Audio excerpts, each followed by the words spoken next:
Hello, fellow dreamer, and welcome to my space. My name is Nikita Antoine, and today we'll be doing a message for you. I'm actually not feeling, oh, maybe some of those cards. Okay, so let's look at these guys. So we have rest and transformation. I'm trying to read them backwards. So rest, this is a bear, and it has I believe that's the sun wheel actually on it.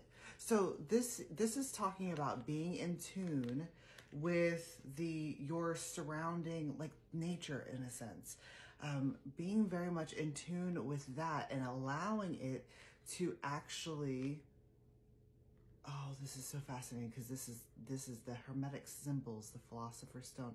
So this is being incredibly in tune, not only with the earth and all of its cycles and everything that plays out, maybe even perhaps like during times of hibernation where we should rest, but in a sense, it also has an influence over us spiritually or energetically. So there's a lot of things that are happening energetic that we're not seeing that are going to be actually blossoming maybe during other times, like during the spring. So right now, even though we're in this space of hibernation, it's like we're setting up for huge transformations to occur during the springtime.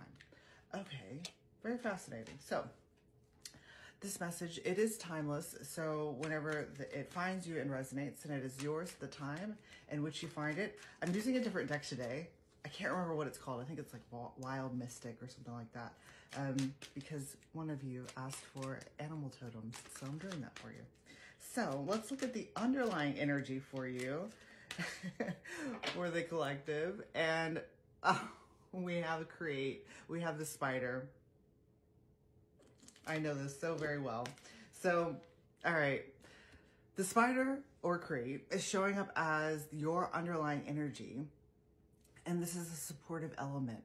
So it's something that you have been working very diligently on. And suddenly I'm seeing like he's got almost they look like little 8 pentacles, right? 8 of Pentacles. So it has a sense of really defined focus on whatever you are trying to create in your life. And it looks as though whatever intentions you are setting that you're wanting to perhaps rise up during the spring, or it's like you're setting intentions for the seasons along the solar wheel or the solar phases. Like for instance, we just had Yule, and the next one is, I'm probably pronouncing it terribly, but it's called Imbolc. I don't know. So it's like you're setting up for these things to naturally occur. So you're very much actually in alignment with the earth in general. It's just like you're moving in with the seasons.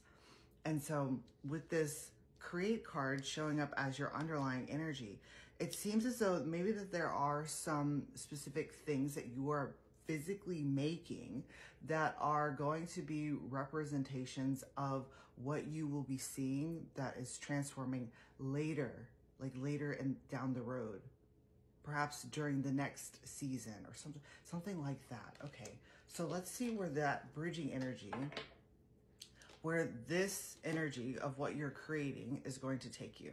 So on the split, it's taking you to defend. Okay, this is defend. It's Scorpio. And it's a scorpion.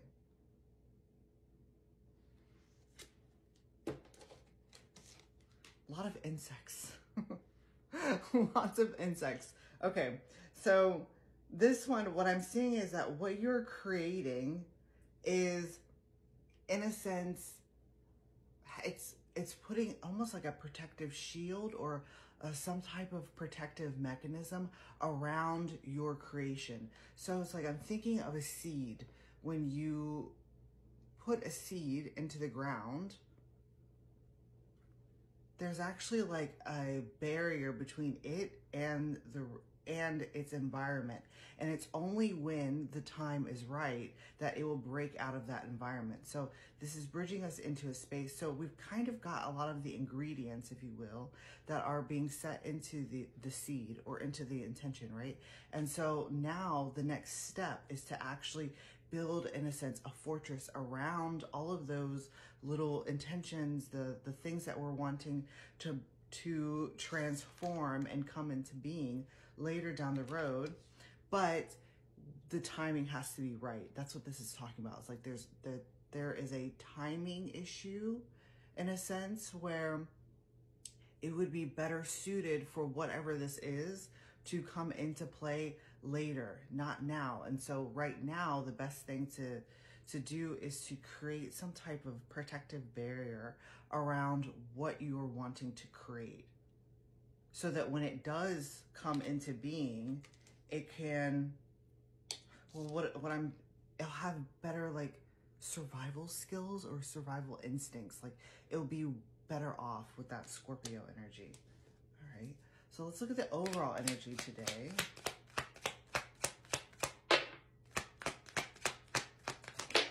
There we go. And we have rebirth. It's got this wonderful snake here.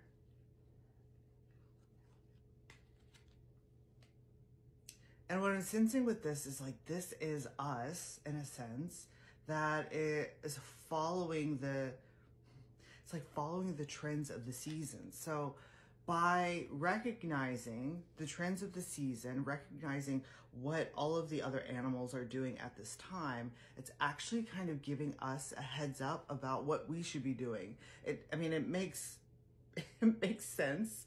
And that it's like moving with the energy of what is happening on Earth right now is going to give you the best results in whatever you're trying to manifest or create in your life.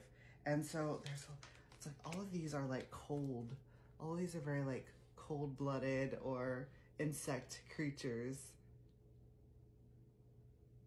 And so right now, it's like right now, that is the space that needs to be resided in this like cold rest, hibernation, because there is a significant transformation that is occurring during this time that is only going to be seen later down the road after this rebirth, or after the rest has been had, if you will. That's when the evidence of the transformation that was occurring within that rest is going to be evident. So, as always, message is brought to you by the Psychic Broadcasting Service and is made possible by contributions of dreamers just like you. So make sure to leave a little comment. Tell me how this plays out. Tell me if you like these cards. I'm still like working with them and trying to understand their energies more. I'm so used to these, the Prophet. I'm so used to these guys that it's time to open up. So yeah, tell me how you like these, and I will see you next time. Bye.